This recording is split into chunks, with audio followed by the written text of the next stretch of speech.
We are recording this lecture series. So we will be uploading into YouTube for the wider audience. So we are also live streaming this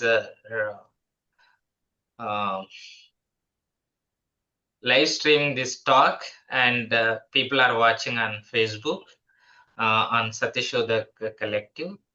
So this lecture will be recorded and later uploaded to the YouTube. And today we have with us Dr. Sudip Kumar Das, Assistant Professor of English, and we are thankful for this acceptance. Now I request Dr. Anand Kumar to introduce today's speaker. Thank you very much. Yeah, so a very good evening to one and all. My pleasure to introduce a keynote speaker who is more than a friend, a mentor, a guide sometimes to me. And actually, we somehow we have started our journey, academic journey, from the Department of English, University of Allahabad. It is a great association with Dr. Sir, under whom we learned a lot, and we are now trying to shape our mental horizon. So it's really a great honor for me to introduce a friend, guide, and mentor, Dr. Sudip Das. And now it's a bigger responsibility on my shoulder to introduce such a person who is very humble, having a critical insight regarding his own talk and work. So I'm really thankful, Dr. Sudip, that you have accepted our invitation.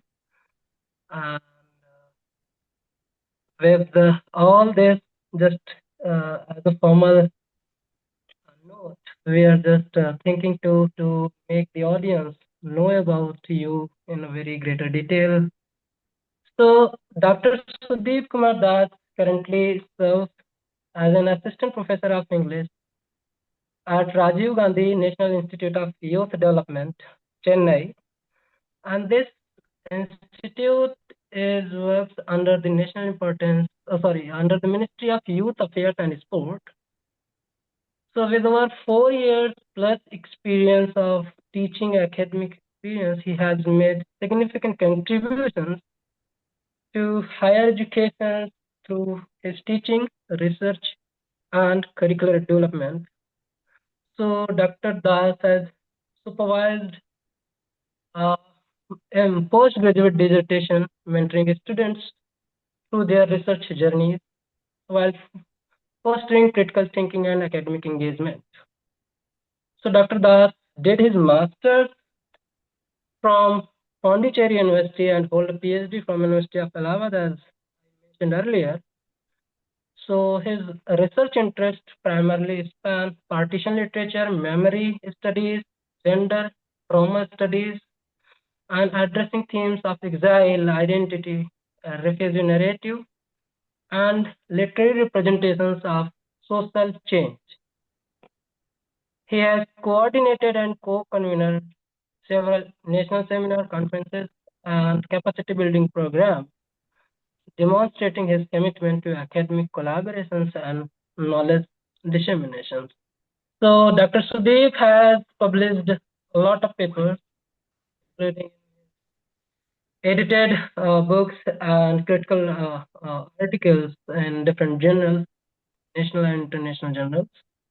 So primarily the theme or the research interest that Sudip Das is dealing with, what I observed is myth, memory, and how the identity in this technological age, or we can directly say that in this age of AI, how this identity is being saved driven by different socio-political and economical force. Dr. Sudeep is also having interest or research on music, connecting it with the this Bengali refugees as a non-homogenized population, and how the cultural politics is being has been influential in shaping this Bengali refugees. So apart from all this, Sudeep also deals with maternal trauma and transmissibility in Savannah Khan's Noor, which has been published by uh, IGNRD, critical or peer-reviewed journal. So he has a lot of papers in his credit, publications, and a lot of chapters he has contributed to edited books. But unfortunately, due to lack of time, I cannot read and I cannot speak on all these things. So if anybody in the audience side has any interest, so he can directly connect with Dr. Sudeep.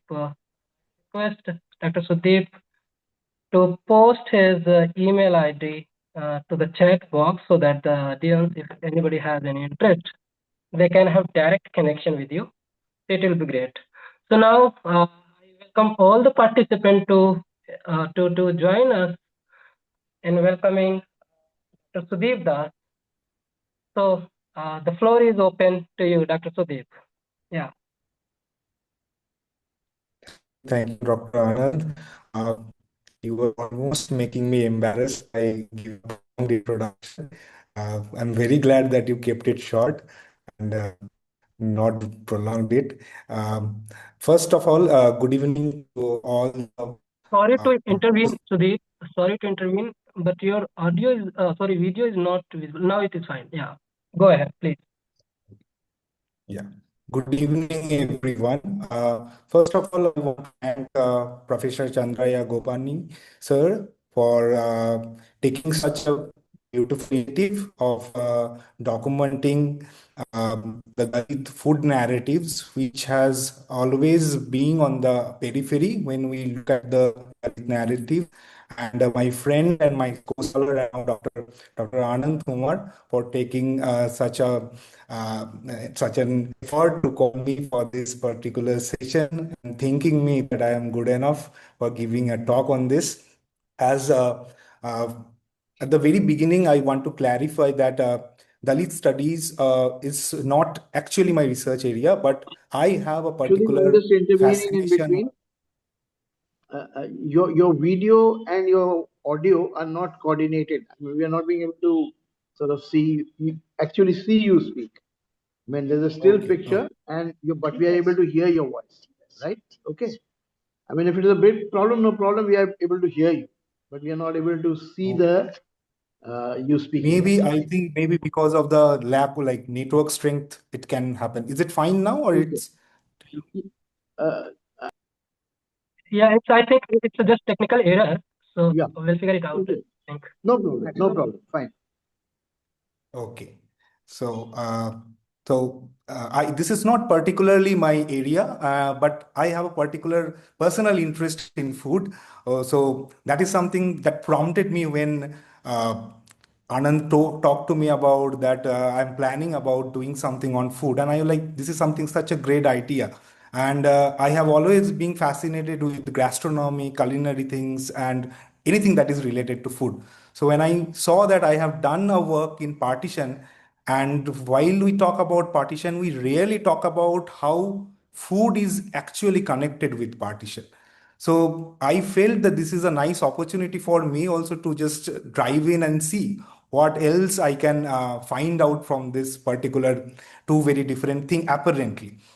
Another thing that I want to clarify at the very outset that as I live outside Bengal, for me it was very difficult to go to the archives and to talk to the people to collect some of the data or some of the information that I actually require for the thing. But whatever was feasible to me, whatever was available, which was very less in terms of documentation, but I tried to do my justice, and I hope that after this talk that many of you might help me out with some of your personal observation or contribution. And I think that we will have something engaging and interesting. Let me begin with it, and I am not planning to read out the whole paper, and this usually I don't prefer because it leads to a lot of boredom.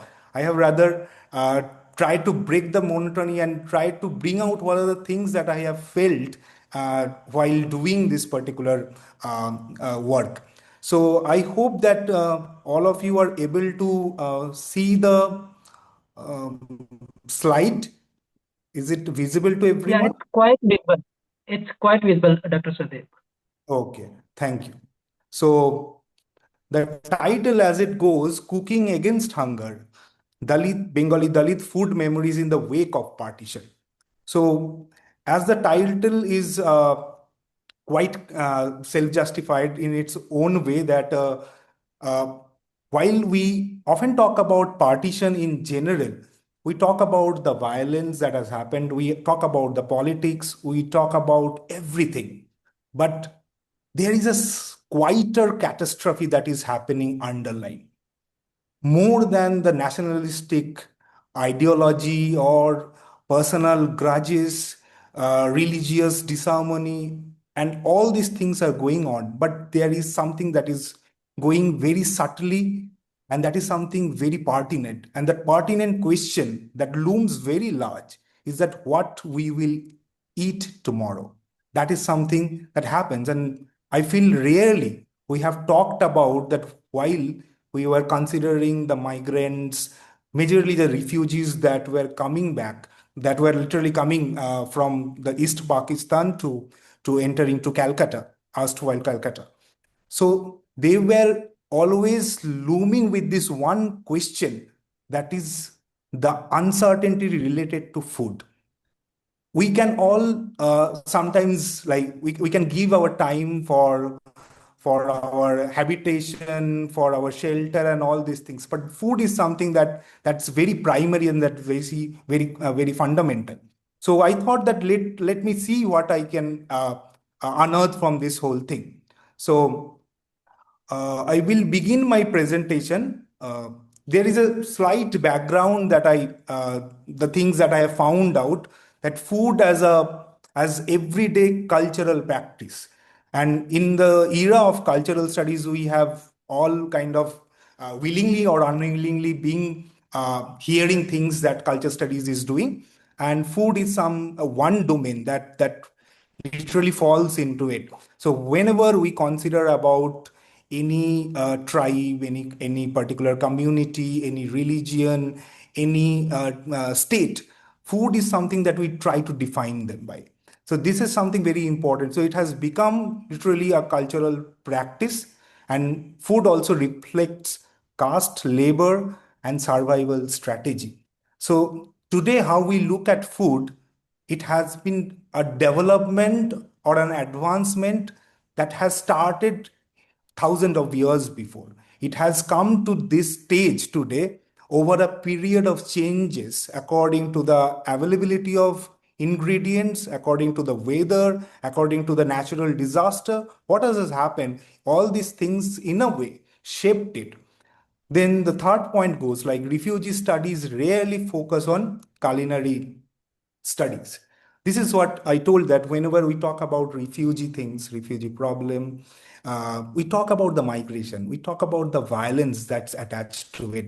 And more than that, when we talk about refugee, we understand that refugee has happened only at the Western Front. That is, people from Pakistan came to Punjab side. That is something we imagine. We rarely think much about what has happened on the Eastern Front.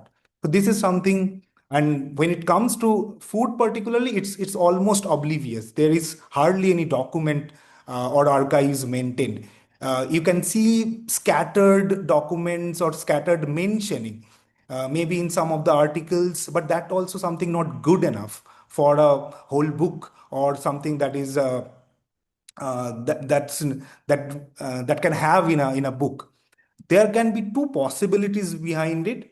Is that in the mainstream narrative, the Dalits did not have voice much, because whenever we look into the, even in the Bengal front, when we talk about uh, partition, and we majorly uh, calculate or count the people who were from affluent families, who had hold over government, who had hold over the bureaucratic things, who had hold over publishing media. You can take names like Satyajit Ray, Ritik Hotak, all these literary stalwarts that we talk about. They were all the affluent people. So very late, we get few memoirs, autobiographies that were written by not so elite people, not so elite, or they do not have much literary stalwarts.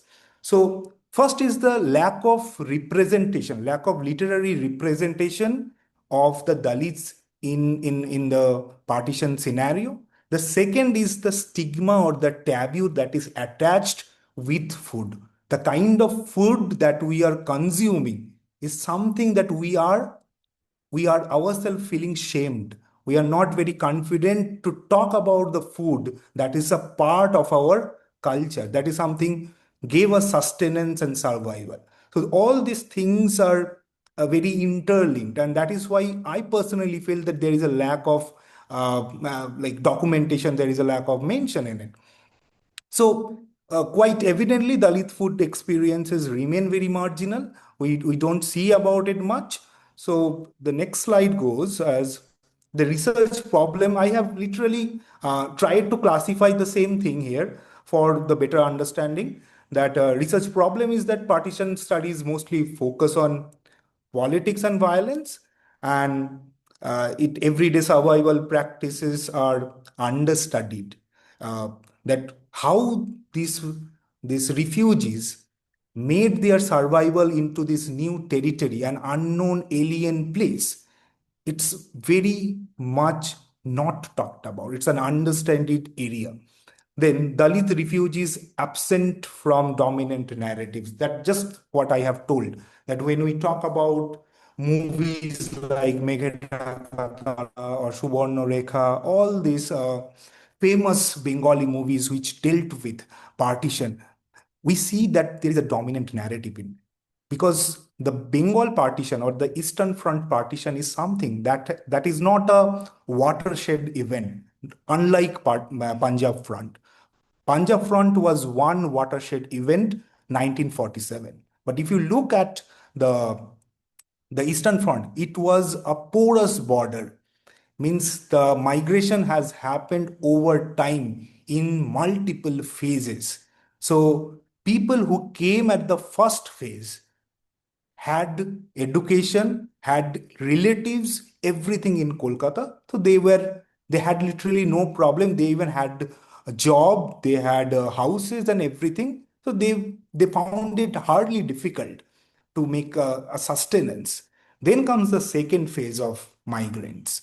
They had education, but they do not have the hold over it. So, with the help of education, they somehow managed to find jobs in news houses, some schools, and some small clerical jobs. All these things they managed to do it. So, but the last phase of like almost towards 1971, the group of people who came, they had nothing. They were uh, literally scourging through the city, and the city was already flooded with migrants, and the contemporary government has literally expressed their inability to accommodate any more migrants. So this influx of migrant, the last phase of migrants that they were coming, they did not know where they would stay, because the railway stations, the relief camps, everything was full and to the brim. There was no way the small city, the congested city already, Calcutta, can accommodate everyone. So we see the kind of catastrophe that happened later. There were many documentaries made. There were many like photographs that are also available. So food history offers alternative archive. So I feel that the things that we have talked about, if can add food history into it or what has happened related to food, then this whole narrative of partition at least can become an organic whole without one very major part being discarded. I don't think that it's a complete narrative. So my research objectives in this particular paper is to examine the refugee Dalit food practices, what kind of things they eat and why they were eating and how they came into that position of bringing it into their palate. Uh, Study culinary adaptation after displacement. So there is a pre-partition and a post-partition. So that particular aspect is very important. We need to understand that culinary adaptation, how they adapted to the change from riverine belt to an agrarian belt. When they're coming from the land of rivers. Everywhere the currently the Bangladesh is having the river Padma as the sole river. Along with there are so much of tributaries, there are Meghna, and there are many more. So it's a riverine country which is literally having fish, having fertile soil, everything at its bay. So they just shifted from one place to one. So that particular thing is very important, and along with it, something that is that we often generalize, analyze caste and food access, even in among the migrants, even among or inside uh, the relief camps. There were শুষ্ক there were disparity, there were hierarchy of caste. So all these things were there. And my final objective is to understand food as memory and identity. That how food is, there is a famous quotation. I am not remembering exactly by who has said it. It's still that food is the last thread that we connect. Food is the last thread that connects us with our native land. So with these things, I will go to my questions. Queries, research questions that I have put here. How did Bengali Dalit refugees negotiate hunger, dignity, and identity through food practices during displacement? So food is not only connected with hunger. It has a lot to do with dignity and identity. So this whole like conundrum during the placement is something very important and fascinating. The second question that I have here is, what specific adaptations in procurement, cooking, and sharing emerged across transit phases and camp life? So camp life is a very important part uh, of refugee existence. So what are the things that has happened in this whole particular time about procuring ingredients, about the methods of cooking and sharing? Sharing is something that is very important. And the last is, how do culinary memories function as archives of loss, continuity, and resistance for marginalized communities? That these memories of food practice, food ways, how they can also be put as a narrative or as an archive of loss, what they have lost. Also, it can show there is a continuity of life from the other side to this side, and how they can hold on to it with a lot of respect and pride as a cultural piece and create a sense of resistance. So with this three questions, I have like gone on to explaining things, and I have a brief outline about the methodological framework that I have used. Oral history. Once again, let me clarify that I have not personally interviewed. I have gone through many videos and many documents where there were oral interviews there. So I have checked and I have gone through it. So life narrative of elderly refugees and second generation descendants focused on pre-migration foodways and displacement of memories. Uh, I might be reiterating the same thing, but there has been a lot of taboo regarding the food that they used to consume.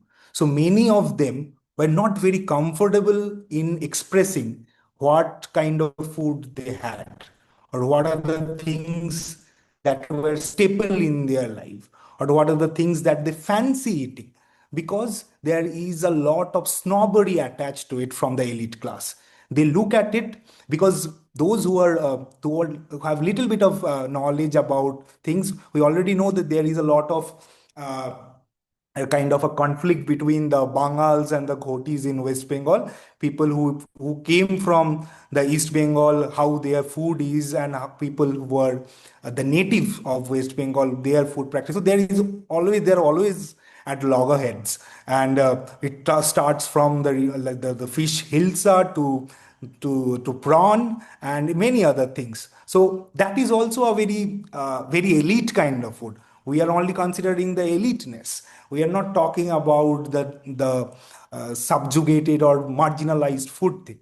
So this particular thing is something very less found, but few elements I am able to find out. Those things I have tried to look into. Then community ethnography, observation of food practices, documenting current cooking practices, kitchen spaces, and festivals. We can know a lot about a particular community, how they celebrate, how they move around the kitchen, what are the things that they commonly do, what are their cooking practices. All these things are very much a part of community ethnography. So I have tried to look into it, and of course, not without archival research, this wouldn't have been possible. And analysis of secondary records, some reports from the government, and few contemporary newspaper cutouts. But whatever I tell, the materials were very scarce. It was very difficult to bring with, or rather substantiate. And I have a lot of exposure. I know things, but for a research article, it's very difficult to bring out those oral memories and just put it. So you have to substantiate it in some way, and that becomes a challenging part of it. And textual and literary analysis, close reading of Dalit autobiographies. uh, Two very prominent person who has written Dalit autobiographies recently, that are Manoranjan Bapari and Jotin Bala. These two figures have mentioned their personal experience, and they are still, like, Manoranjan Bapari is still alive. So something that you can verify, something that you can authenticate in a way. And community magazines for embedded food memories. The first cookbook that came around, I think, mid 90s, Bengali cookbook. But the Bengali cookbook had nothing to do with the Dalit food. It was an absolutely like the so-called Vadrolog or the elite kind of cookbook, which had uh, mostly recipes from the Brahminical families. So it has nothing to do with it. And there, till date, there has not been any recorded book that has touched on this very sensitive, or nobody found that it is important to even talk about it. So I have categorized these things into smaller points so that we can talk about it and we can see how it goes. That pre-partition Dalit food cultures in Bengal. Okay. So pre-partition, when they did not yet come to Calcutta, but they were still living in erstwhile East Pakistan. And that particular time, the people who were working, or like the Muslims or the people who were living, they were mostly working in the zamindar's house or the elite landowner's house. So these people had hardly need to think about their own food because they used to get food from where they work. But the family had to think about them. So they were like almost like a 24/7 workers, house workers for them. So then we come to the caste-based constraints and access. Caste-based constraint is very important because, as you know, as you can all understand, the zamindars were elite, they were rich, they were class-wise much superior, and they had all the lands. And who had lands, they have all the power also, holding the power. So marginal land allocation and exclusion from upper caste markets shaped dietary reliance. So we need to understand that when you are not having land and you are not also allowed to or rather go into that kind of a market where very high priced fishes or things are available, you cannot go and you cannot even buy it. So your diet is getting shaped gradually by your financial status, by your working status. And Dalits dependent on subsistence strategies outside the mainstream grain economy. So when you don't have access to the main market, when you don't know how to procure the good things, even it's today also, we see so many videos are resurfacing and coming out and see that how much the fishes are priced in Bangladesh currently due to their turbulence in governments. So earlier they can easily blame on India and telling that much of the exports are happening to India and it's because of them they are not able to get. But due to that, all these things are very much exposed now. So let me come back to my point is that they found out that they have to find something as an alternate.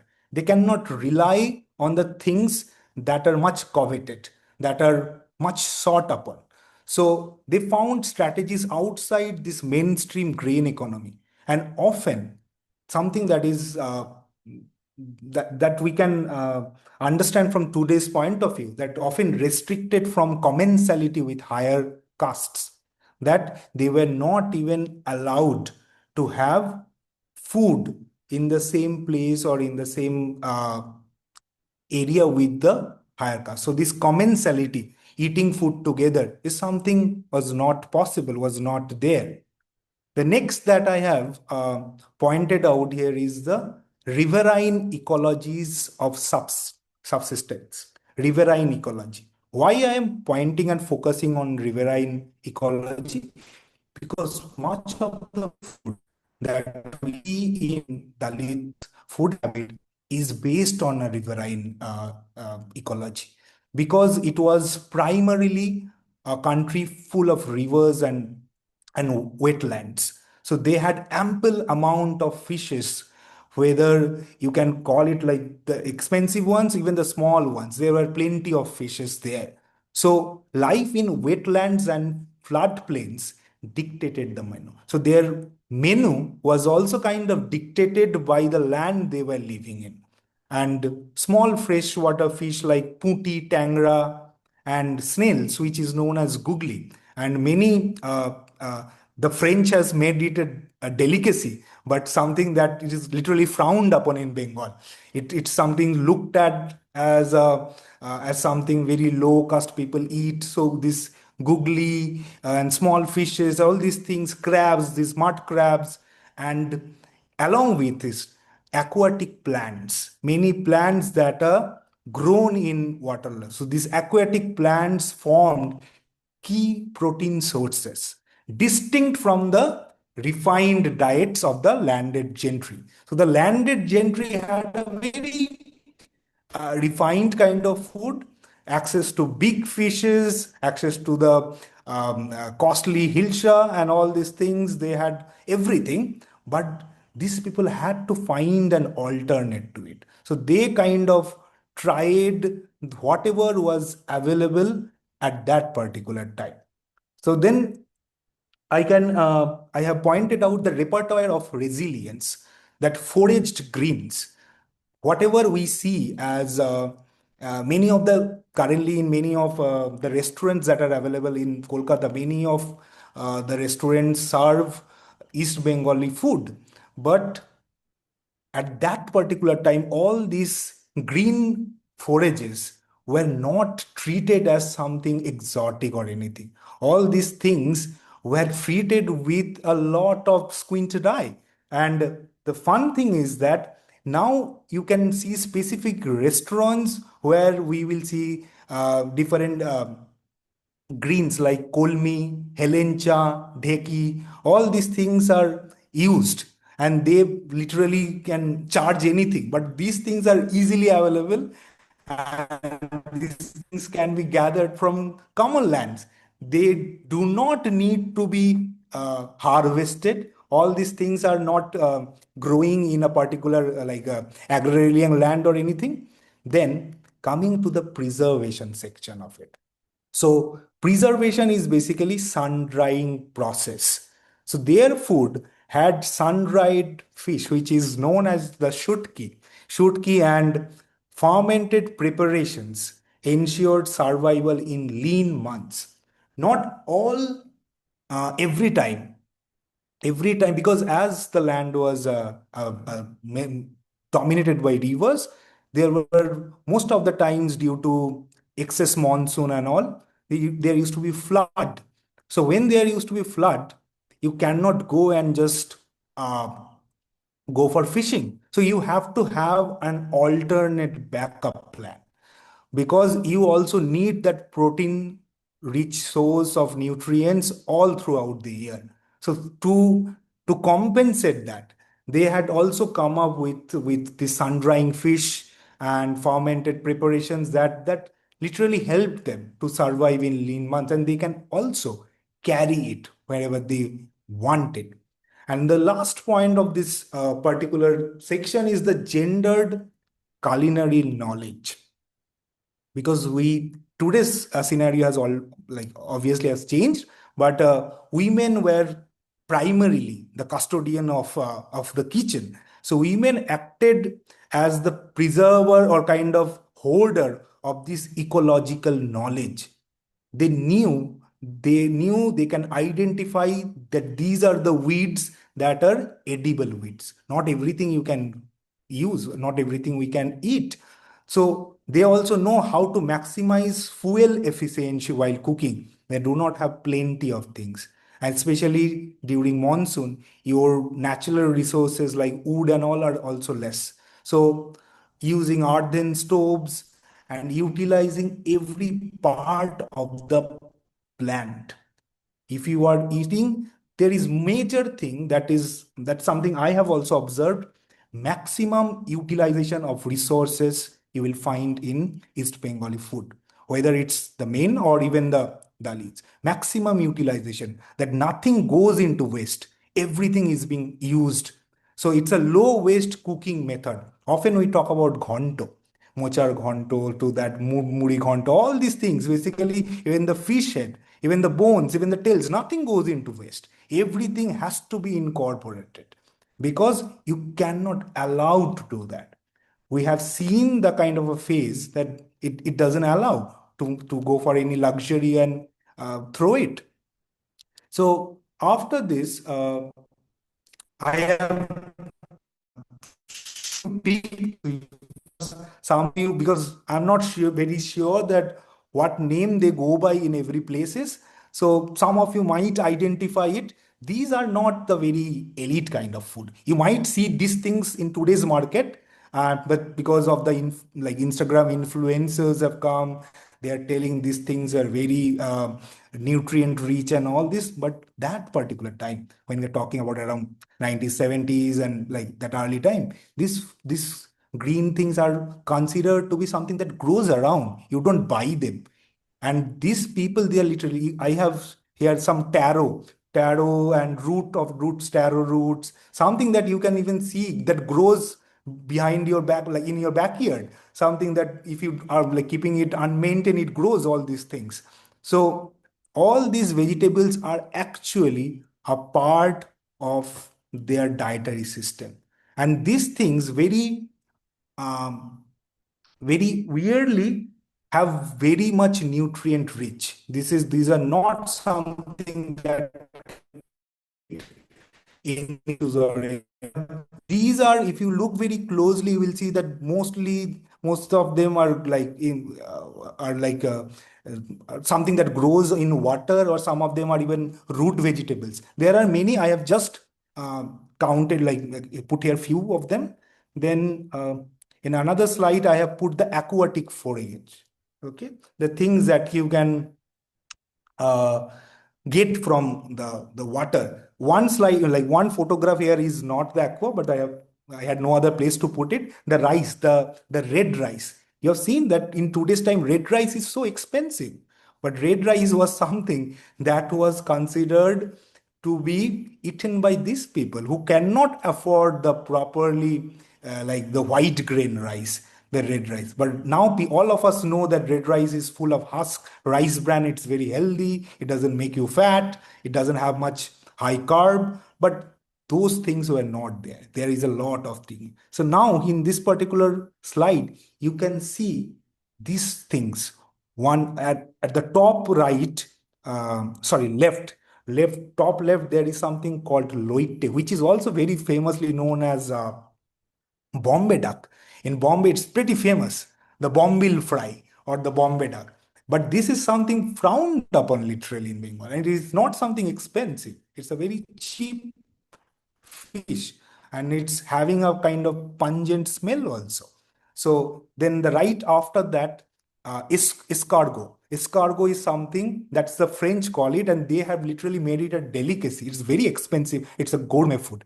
But in India, it's found in the pond. It's wetlands, and nobody even take it out and think of eating. But this is something that was very much a part of which is known as googly in Bengali. Then there is Jhinuk at the right, the clamshells, or the you can call might be mollusk, or um, I'm forgetting the other term that we often use. Generally, clamshells kind of things.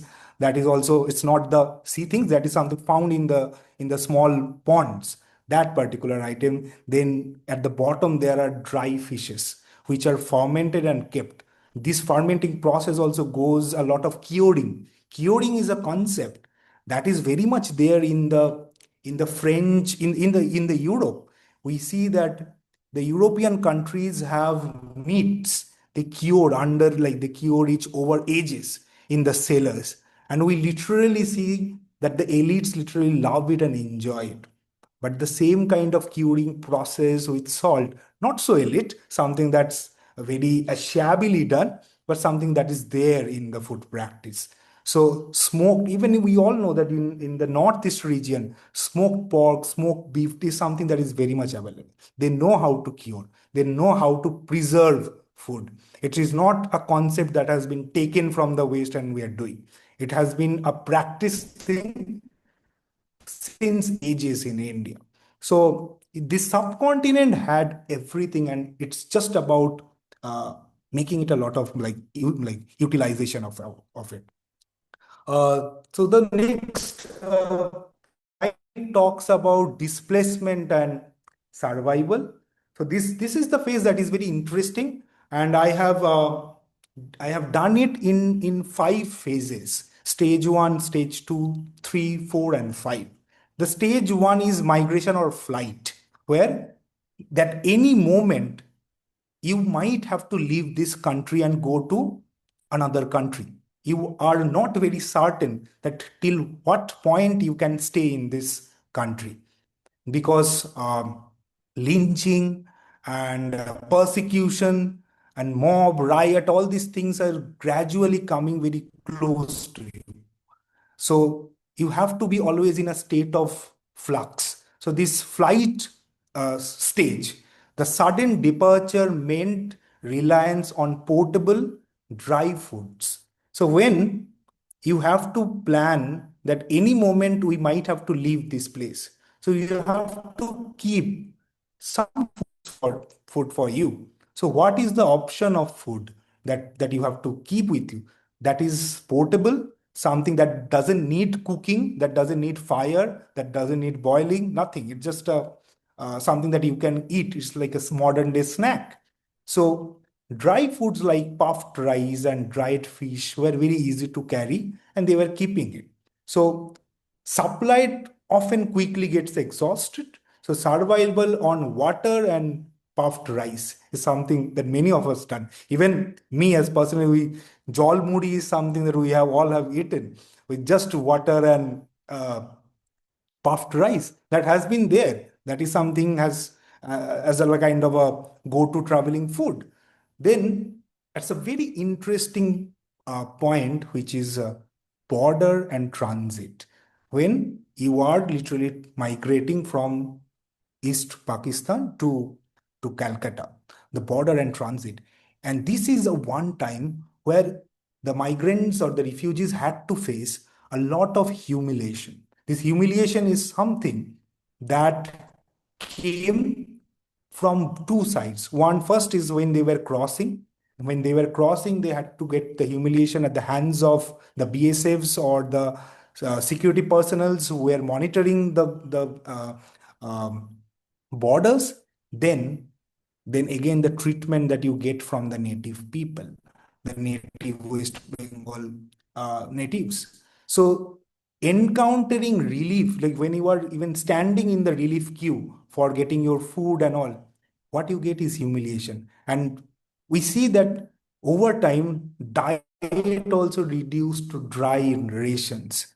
And they literally, these people, these migrants, they were throughout their life, they had been solely dependent on rice. They have no exposure of eating chapati or roti or sattu, nothing.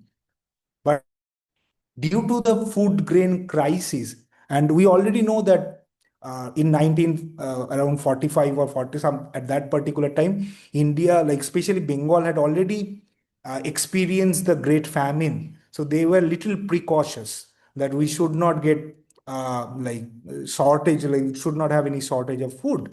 So they were, government was also serving them sattu and like wheat and all these things. And these rural people, these refugees of Bangladesh, currently Bangladesh, they were not at all used to it. They had rice. So this longing for cooked rice became a symbol of lost normalcy.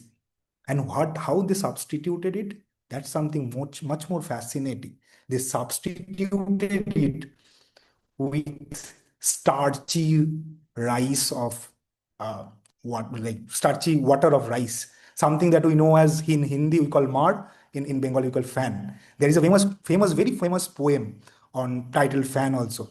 I am not recollecting the poem, but it talks about the situation when a child is asking for a starchy rice water. Not even, he doesn't even have the guts to ask for rice. He can only ask for that uh, rice water. So they used to put salt in this starchy water and compensate that desire, that craving for rice, hot steaming rice. And then we come to the camps, the relief camps. The relief camps actually had no relief. That's the fun, ironical part of it. It's just namesake, it's relief camp. There was hardly any relief in it. Quite the contrary, uh, dependence on state rations. So they had to depend on the ration that were allotted. And I told that government was exhausted. Their economy was in a debilitating situation. There was nothing they can do. So what they were doing, many times I have, there was a famous book called uh, Aranyak, and on Madhyapi, we have all have heard about it. So they were kind of sending this new flux of migrants into this land, these places.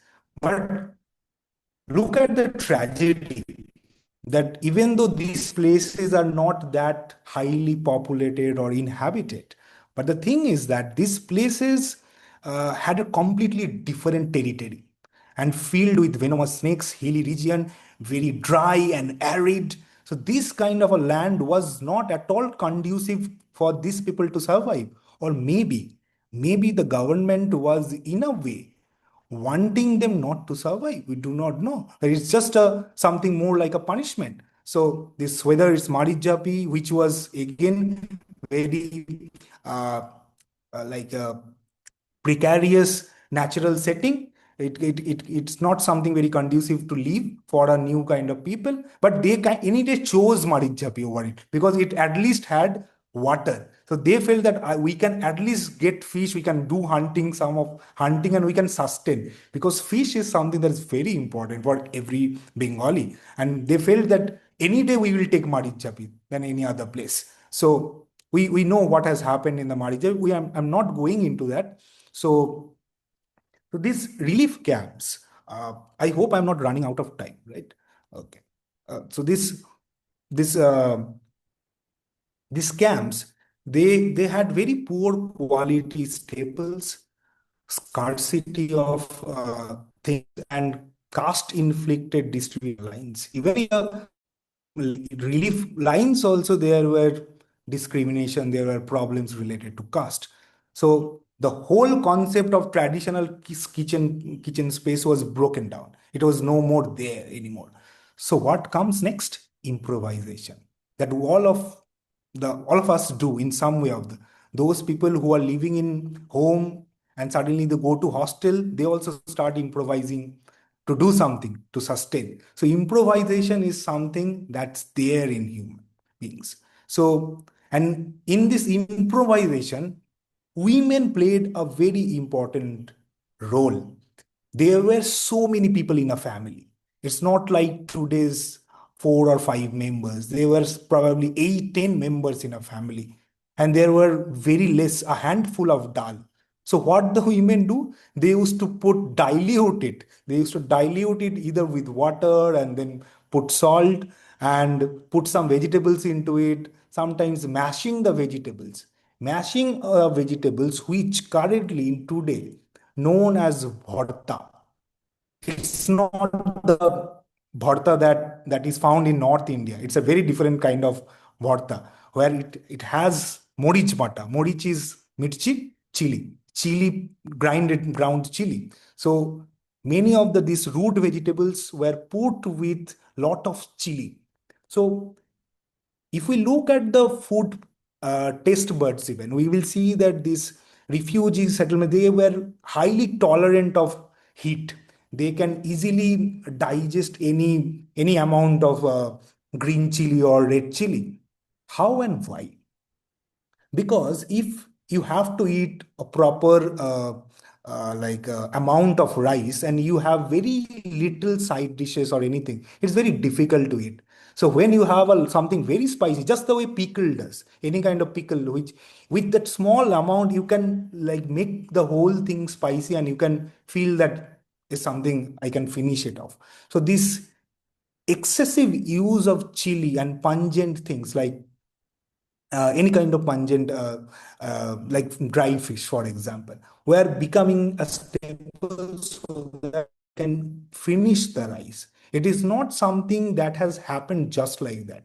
It is something that has been uh, uh, been a part of a much larger scheme. So these women were very capable. They were diluting the dals just the way we see in hostels, the cooks do. They dilute it and make it available for everyone.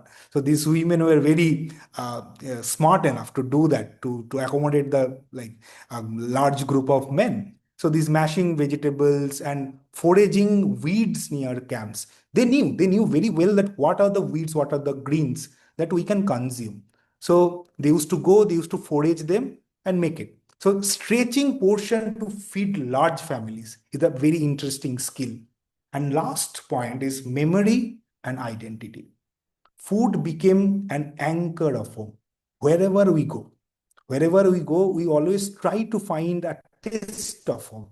When we very casually tell that we are missing the taste of home, the food that our mothers cook, because that is something that immediately connects us to our home.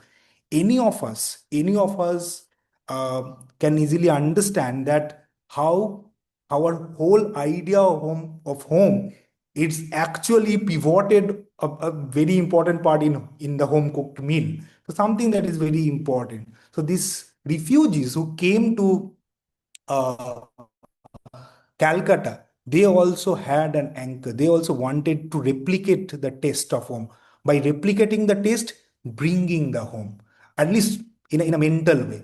You cannot bring that desert body or something here. You cannot change the surrounding. You cannot make it suddenly a green riverine area. So what the least you can do, you can replicate the taste of it.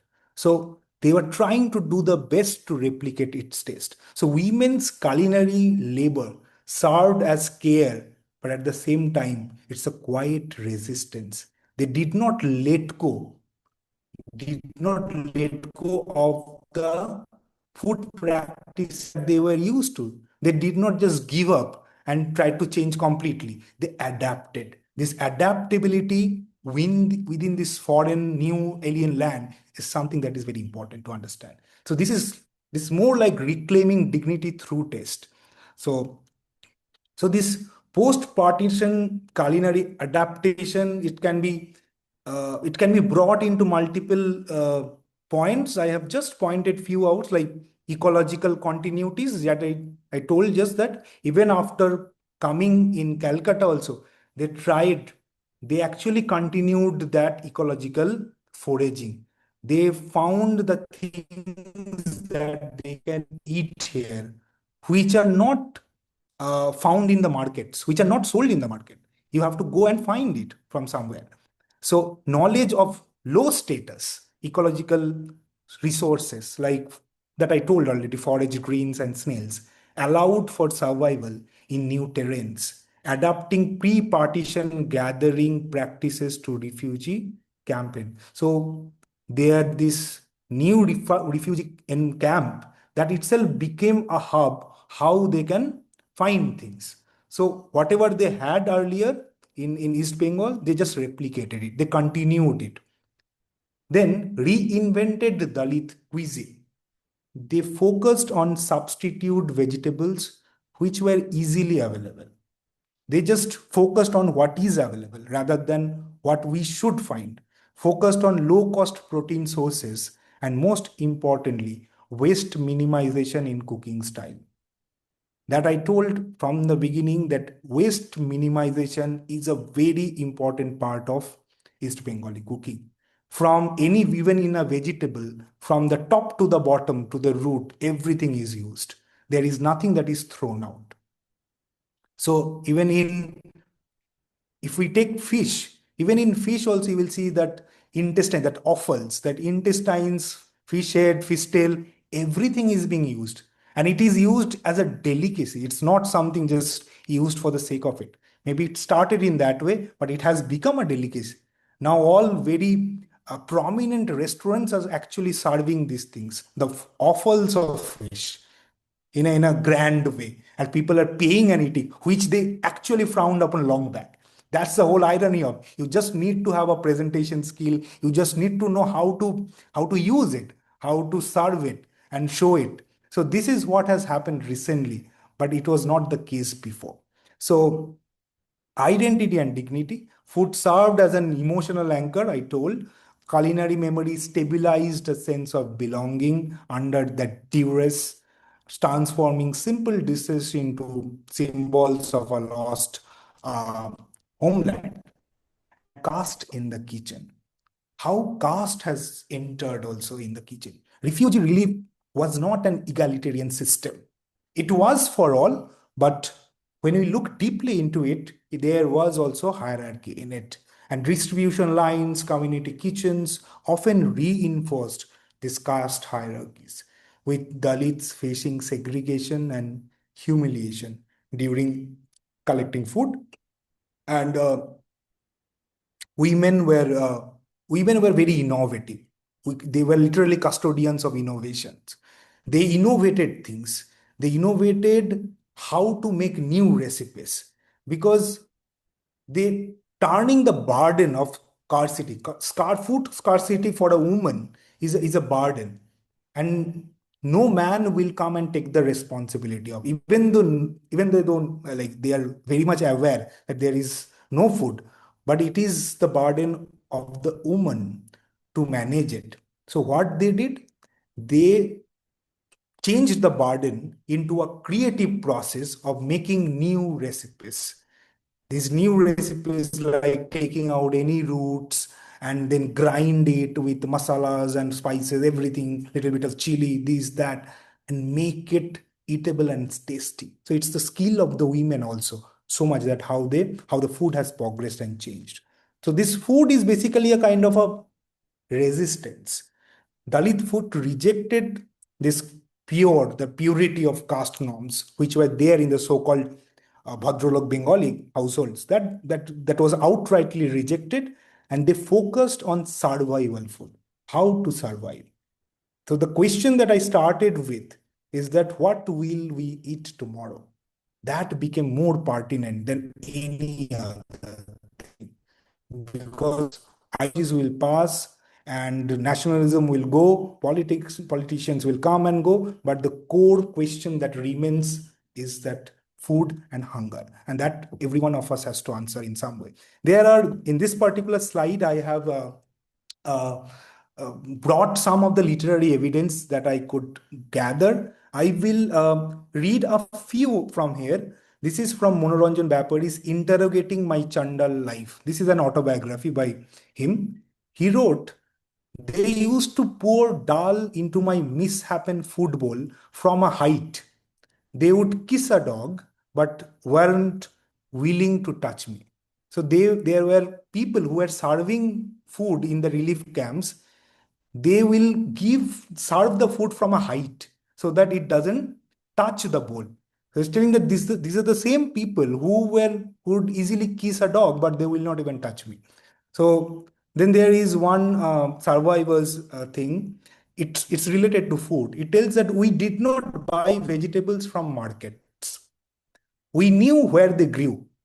We were never going to the market to buy any vegetables. We knew where you can find it. My mother would say, "This leaf after rain is sweet, that one in winter is bitter, but good for blood." So they knew, these women knew which leaf should be eaten at what time, which leaf might be bitter, but it is good for your health. Everything where it is something like a sorcery. They just knew.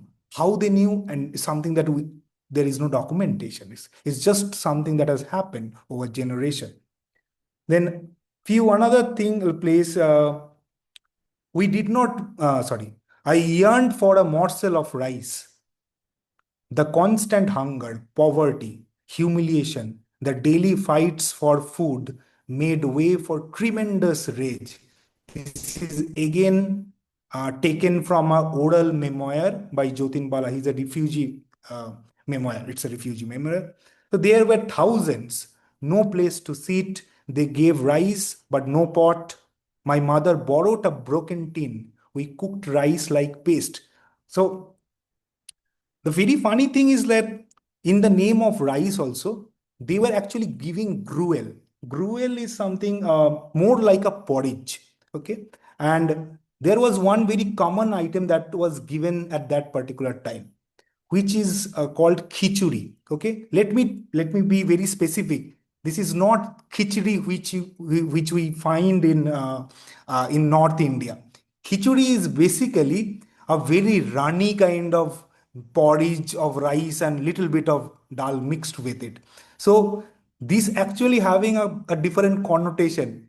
It is something like a metaphor which talks about the hodgepodge situation that was created. So many people coming into a place and it's just there. So it is like a khichdi of people, and also like the food is also khichdi. That's something very funny, but it's something there. So it was more like that kind of, and it is not the khichdi that we find in North India. It is absolutely different.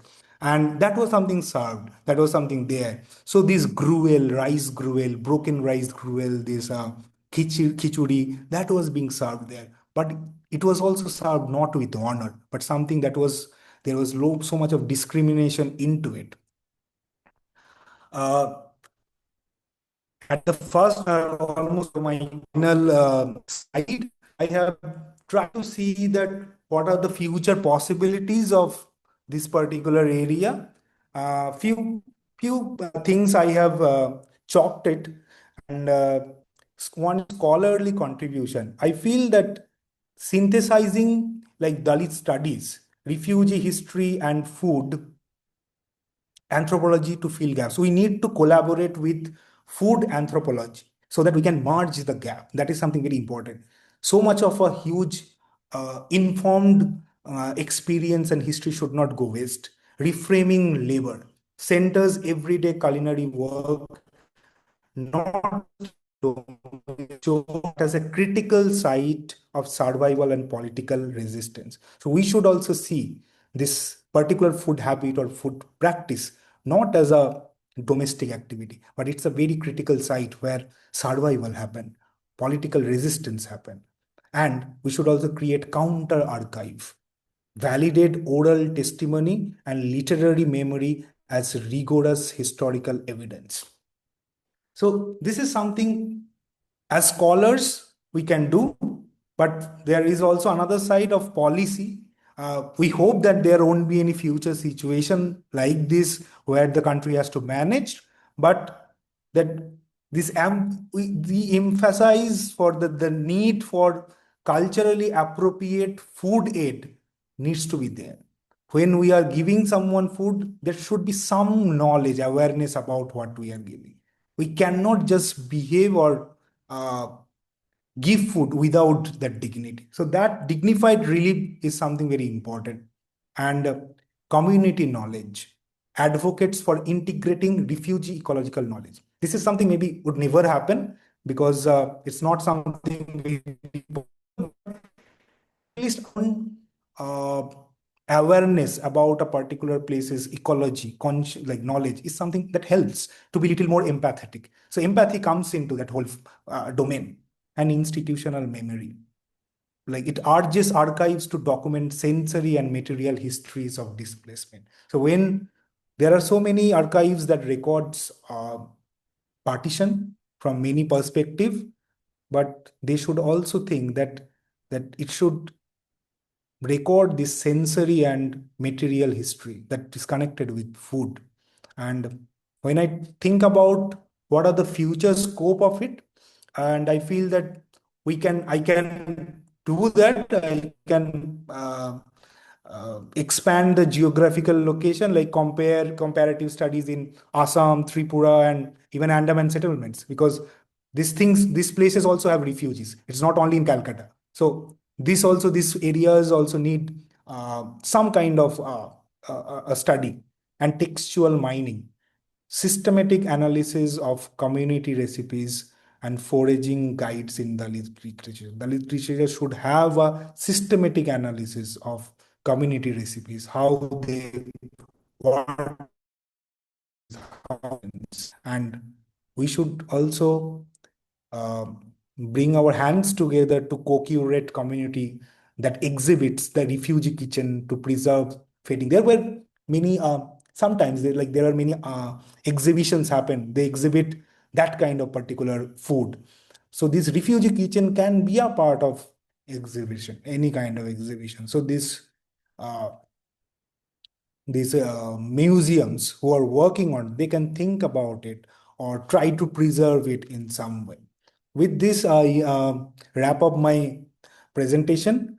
I hope that I haven't crossed much time, or I over to you. So. Thank you, Sudip. So, It was so yeah, go ahead, sir. it is so elaborative and insightful, very detailing, and conceptually also very with a lot of clarity, particularly in the context of partition. In general, there is no much discussion on Dalit food culture, particularly when we talk about partition, and it will become invisible totally. I think your presentation and your paper will be more enriching and from with a lot of literary and other resources. So now Anand will moderate this session, question answers. Anand. Yeah. So thank you, Dr. Sudip, or making it more captivating, elaborative, and insightful. So you have actually, through your presentation, led us to a new path to think how future scholars or researchers should deal with the subject. The subject that we are doing most of the time is being criticized that it's very mundane. Why we are doing such kind of mundane topic? Uh, I'm remembering one of my friends was asking Anand, why you are wasting your time engaging in such mundane topic? But the way you have elaborated, it's very quite interesting, and can damn sure this project is going to be very uh, um, beneficial for the future scholars. So thank you, Dr. Sudeep, for making this insightful lecture. So before proceeding towards Q&A sessions, I just would like to invite Professor S.D. Roy sir to give a brief critical reflections of the talk, if you have any. Sir, please, over to you.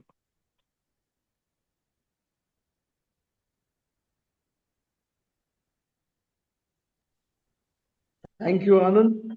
Although you see, this is not an area of Yeah. my expertise, but then I was actually quite stunned and pleasantly surprised, by the way in which Sudeep dealt with this entire subject.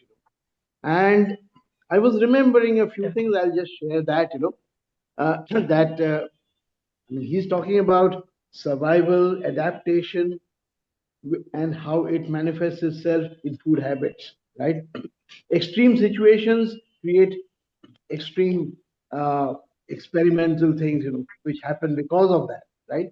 It has been happening, partition created an extreme situation, and under those extreme situations, such innovations. I mean, today we see them as tremendous innovations, I mean, things that we take for granted, in our Bengali food habits, Yes. are, I mean, there is such a kind of an innovative history behind it, I mean, we eat chochuri, we eat chechkis, we eat khichuris, these are some of the favorite diets, today, and quite exotic if you ask me, people go all the way to these typically Bangla food eateries, to eat these kinds of things, which are quite exotic today.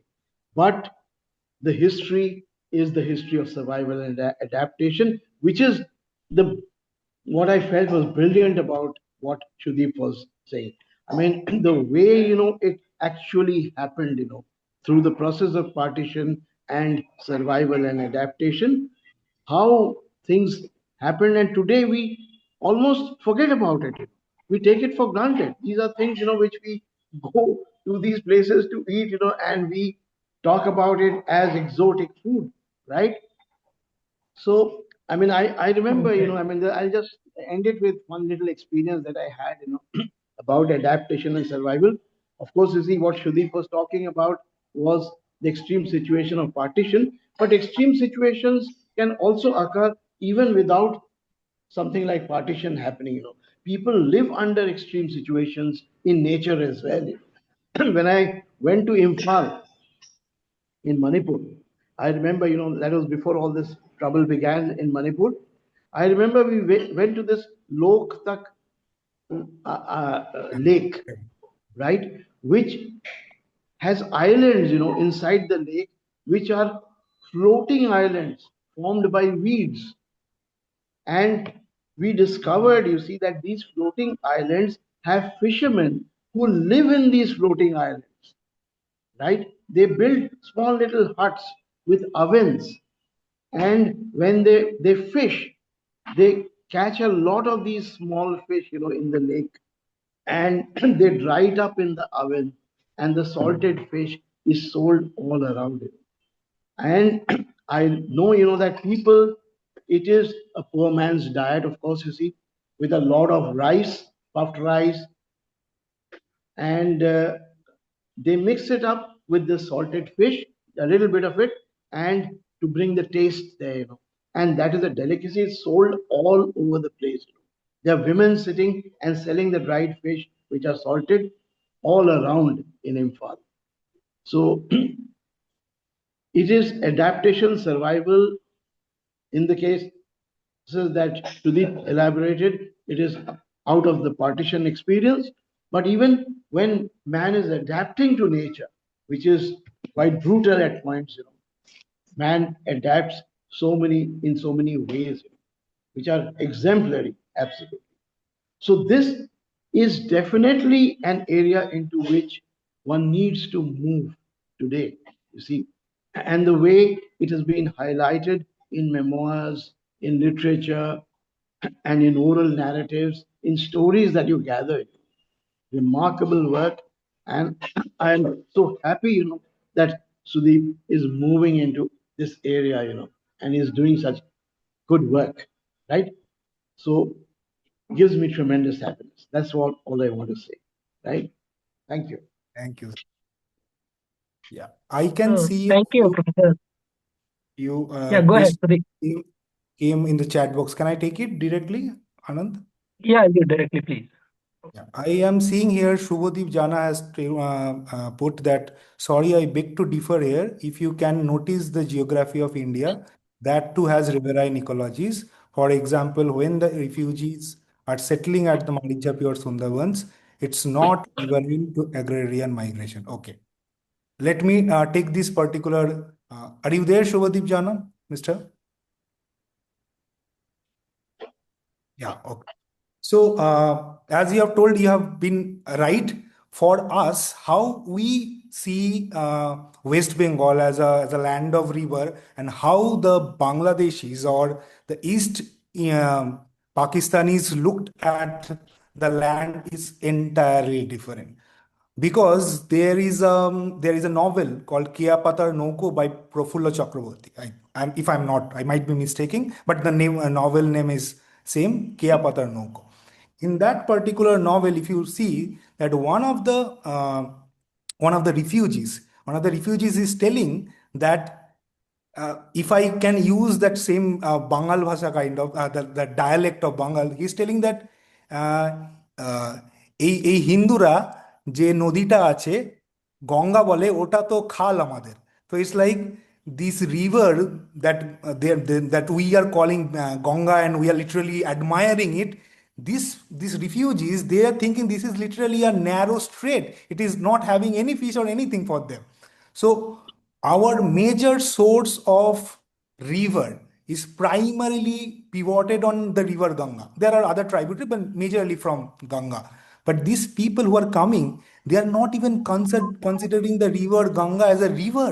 Just look at it. It's there in that thing. So how we understand the Sundarban Delta and how they understand it's an absolute different. So I'm not exactly telling that ours is not having a riverine thing. We have, but they are having a much fertile, fecund kind of a land. So for them, it is not the same. So that is that is the difference I wanted to make. Like when I told that we do not have such a fertile riverine ecologies. Of course we have, but it is much different than what the East Pakistan had, or currently the Bangladesh have. And Sanchari has told, yes, the poem is called Fan by Premendo Mitro. Thank you for reminding. I was forgetting the name. Thank you once again for naming it. And Kundan has put that we can see paradox of Dalit communities in India who, despite facing economic barriers and utilizing waste leftover food, demonstrate resourcefulness in managing their nutritional needs. To what extent does this reflect their health knowledge and agency, and what implications does this have for understanding the intersections of poverty, caste, and health outcomes? What is your take on this? I'm not an expert in this field, but what I can personally think, the time has changed. We are living in a digital era where we are exposed to a lot of Western culture. We are exposed to the things which we are primarily, like earlier, we are not. So, and nobody likes the stigma of being a Dalit and having confined to the same kind of food or anything. People likes to be a part of that cosmopolitan kind of Domino's, KFC, and Pizza Hut, that kind of. So nobody wants to do that. It is something that it's not like, even forget about us, forget about any person who is a non-Dalit. They also know what is beneficial for them. But are we switching to the beneficiaries, like the things that are benefiting to our health, or the things that are very nutritionally like weighted? No, we are going for the things that gives a certain status that we can post. We can feel like kind of included in a larger cosmopolitan thing. So I feel it's something that is related to that. But people who are doing specifically research on Dalit food, they might help you a little more. I am not having much expertise, but this is what my personal take on this particular thing.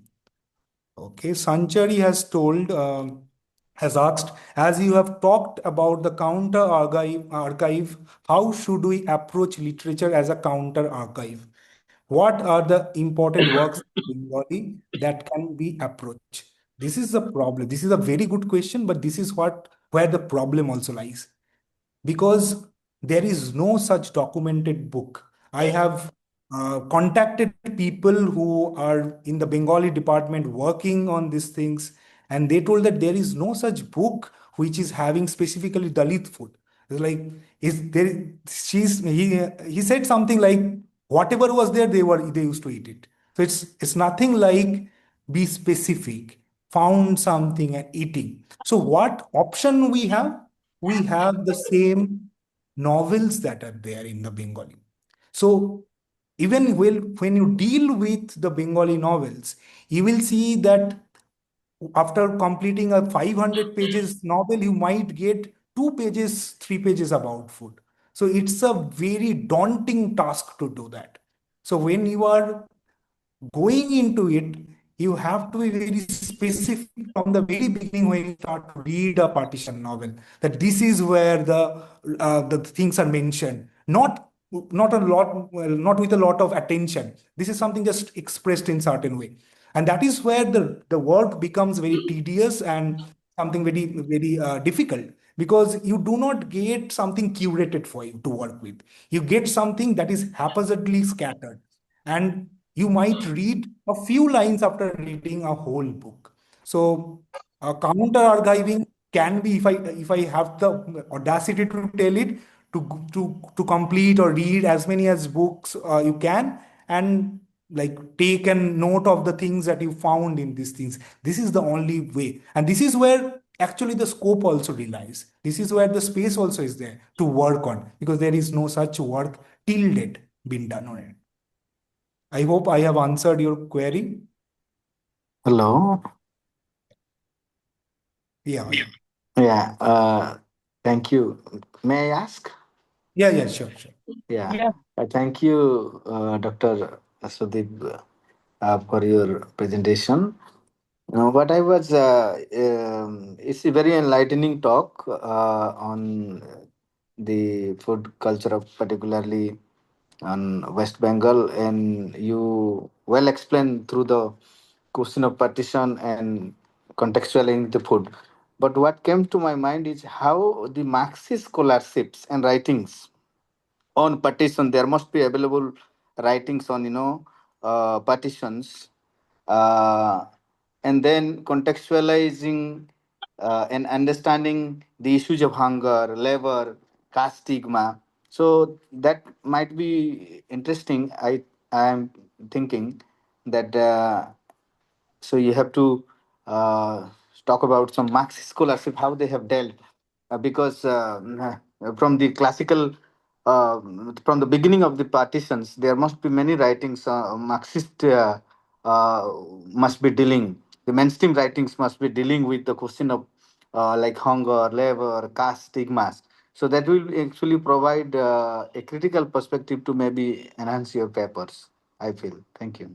Thank you for telling. And actually, what you mentioned for not this particular work,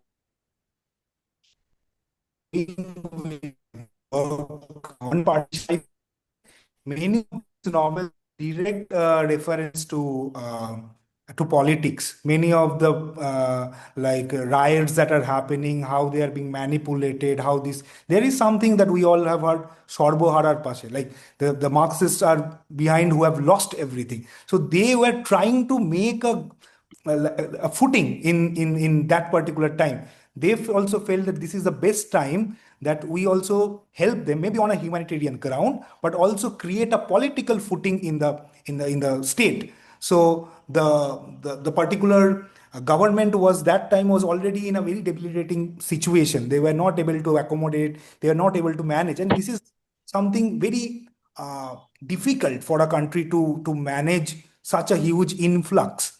And but irrespective of that, they tried to be with them, and that particular like support, that solidarity, or whatever you call it, humanity they have shown, and it has been there in many things. I particularly have not dealt with this that aspect in this particular work, but it is there in many of the works. You will see how they are providing solidarity, and they are, but mostly it is being like taking them for political campaign, and all these things are also there in it.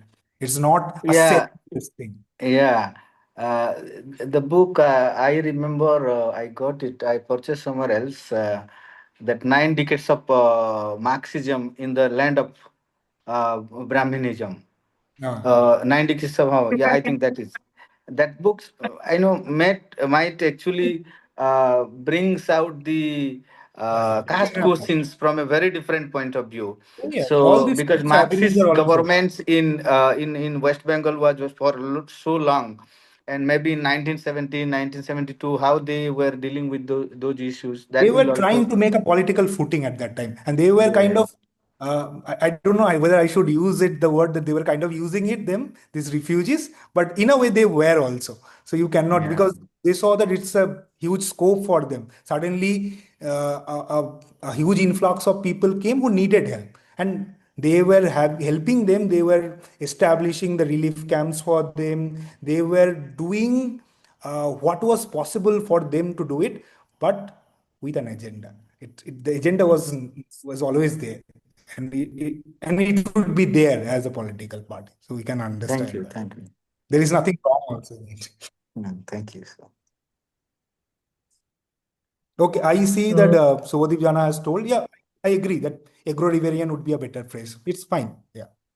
I can also understand, yeah, Sundarban is a part of it. But this this this actually varies according to the refugee narratives, or the kind of experiences that has been shared from novels to novels. So I have referred to one, but you might have referred to another one, which is absolutely fine.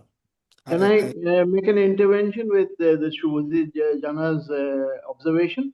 You Yeah, see, yeah, because the Sundarban is a kind of a territory, ecological territory, which is shared by Bangladesh and India, and a good portion of Sundarban is in the Bangladesh area.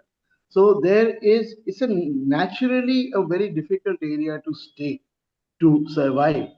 So that is the reason why I was saying, you see, that partition created a situation for survival and adaptation. But even without partition, survival and adaptation situations, nature creates at times, and it created that in the Sundarbans. So there has always been this question.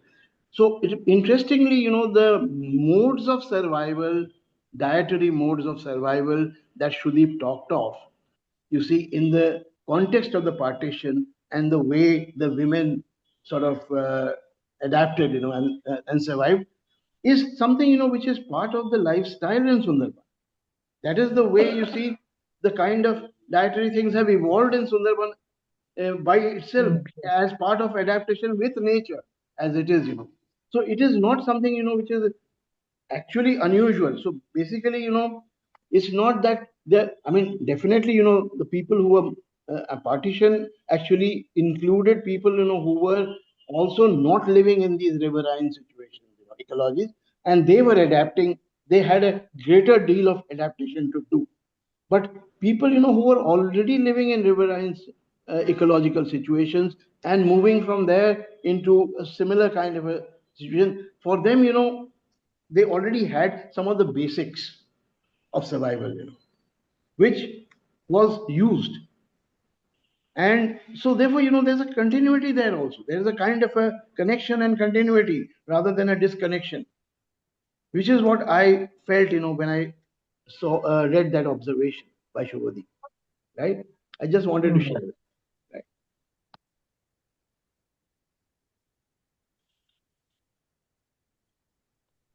Okay, so I think if there are no questions, Sudeep, there are many scheduled castes uh, in Bengal, West Bengal.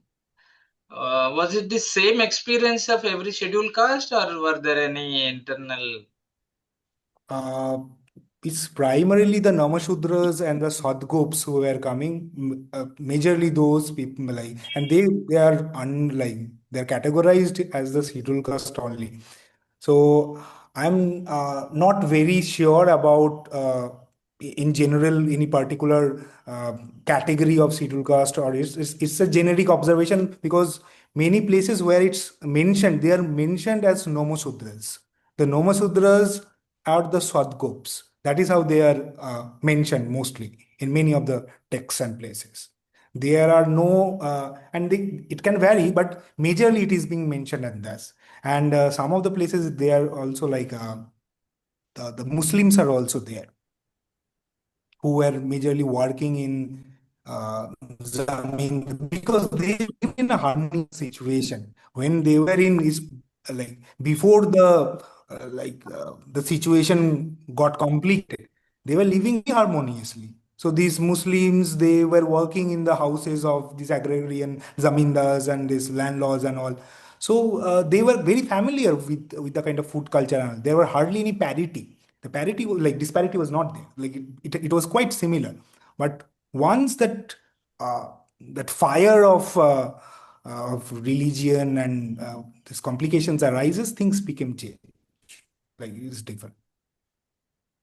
There is So, also so there, there is also a religious reformist movement among Namshudras, Mahua movement.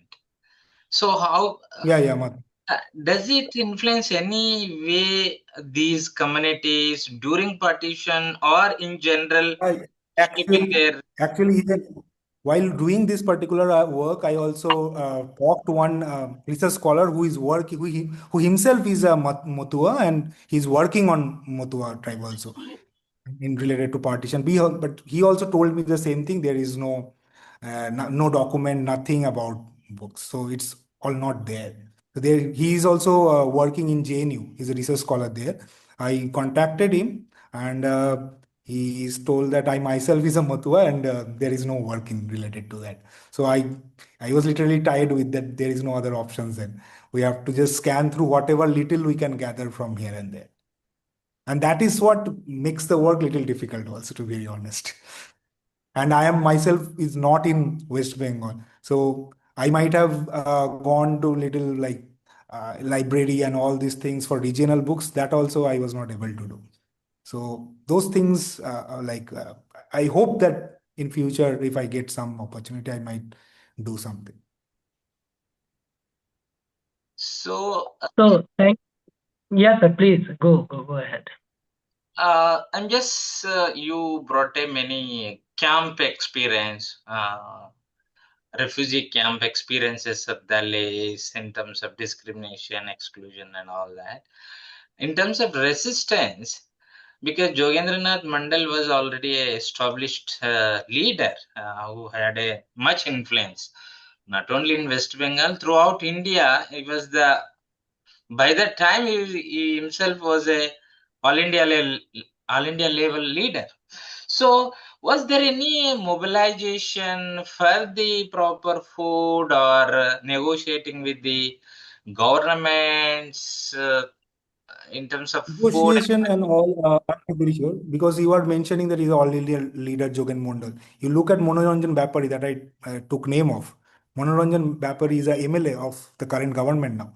So suddenly the people who are in the periphery, how they got places like they are getting the places and they are not getting places like they are becoming MLA and you are telling you yourself just mentioned. So there can be one thing of using them, or rather taking them into this larger context, so that you can appeal to a much larger, the same thing, the vote bank, that politics that is like the Motua vote bank and all these things are interlinked. So the governments are also very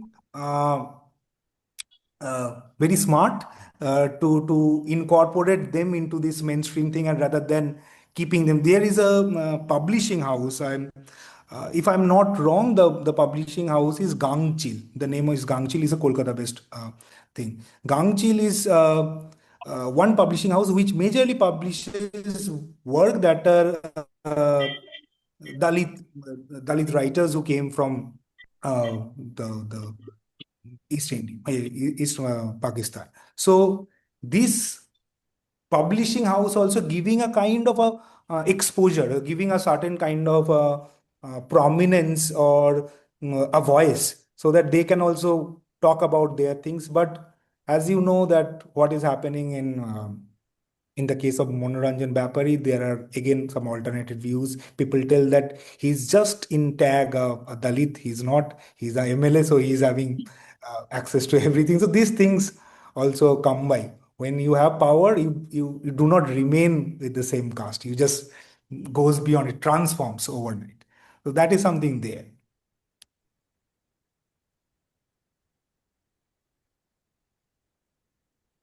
Yeah, so thank you, Sudeep, for such insightful discussion. So I have a very slight question, it's a very small question regarding you are mentioning the Muslim respondent over there, means Muslim Yeah, people are living over Muslim there. So can refugees were there. yeah, Some of them were there. Just a minute. Yeah. Some of them they were there who thought that uh, they were primarily not the target of any kind of violation in it, but some of them were very close to the houses. Some of them were very loyal. Their loyalty had no question about. So some of them thought that we should also go and find. There are instances where the few of the Muslims have also came here from there during partition, and this is not something very common, but fewer. It may be fictional, but fiction is something we know that during the like time of partition, fiction is something that is based on an experience, so that we can yeah. take it So as a. is there any possibility for the Pasmanda movement over there? Sorry. Is there any possibility or any initiation regarding the Pasmanda movement among the Muslims? The No, Pasmanda discourse is very at the front nowadays I'm in not very. academia. I'm not very Okay, aware. okay, Yeah, I okay. am So seeing thank you Baki so has told that one, as we are listening to you about different kinds of Bengali food for the past 1 hour. Don't you think we also deserve to taste one or two of these mouth-watering dishes as demonstrated by? That's a lovely Just listening. question. No. Absolutely. Absolutely. We should. And anyone who is definitely. fascinated about the foods that I told, now there are plenty of restaurants in Kolkata who serves Opar Bangla food. So if anyone feel fascinated after this presentation, you must visit Kolkata and have it. Yeah, definitely. So I think there is no question left We have in a the chat wonderful box. session. And I can see Yeah. also Nandini So ma'am is there. Ma'am also was there. I have seen ma'am a few times, a glimpse, and I yeah, was so happy that sir and ma'am both kind of took their time out and joined for this. And I was literally like nervous. I have not done much of this online thing, so I was kind of little skeptical. I have given it a shot. That's it. Good. So now I suggest request Devshish to propose what are terms.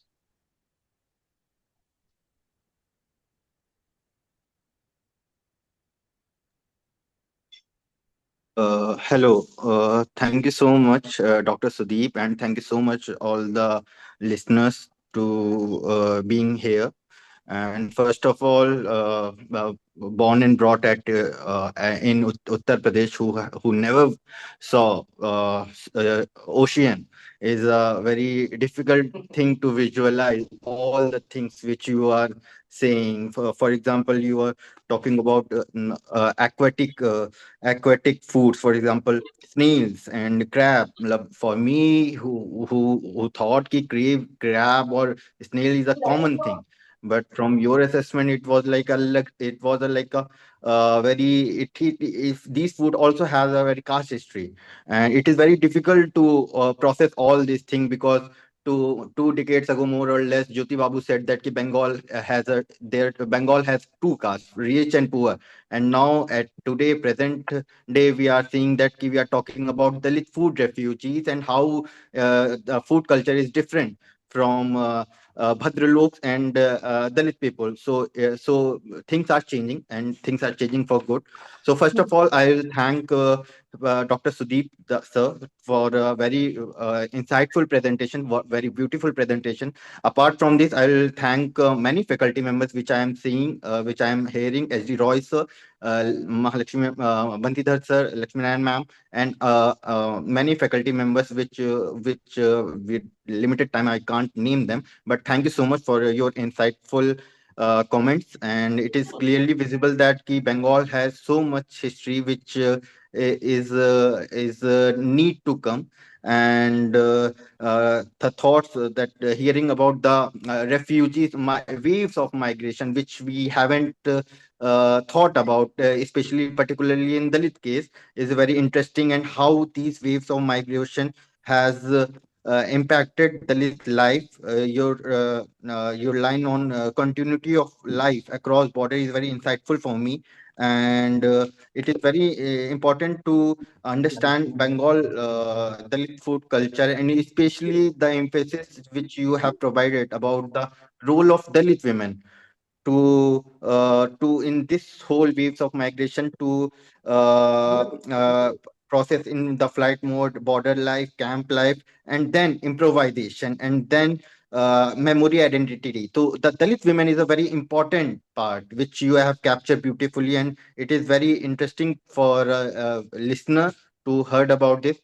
We will like to see that, we will really like to read your paper, so that we get better nuanced perspective. I know that with limited time you can't put your all the arguments, your all the anecdote, so it will be very refreshing to read your paper, sir.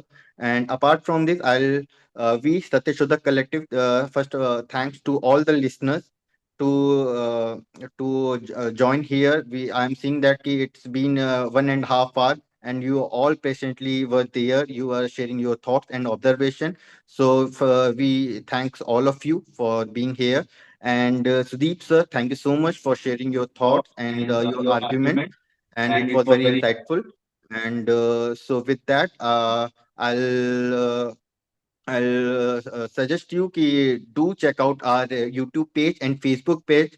We are in future. We also we organized this sort of lecture of related to Dalit food culture in across India, so that we can start a conversation, and we can proceed in very substantial way and in a very constructive way. So thank you, thank you very much to all of you to being here. Thank you.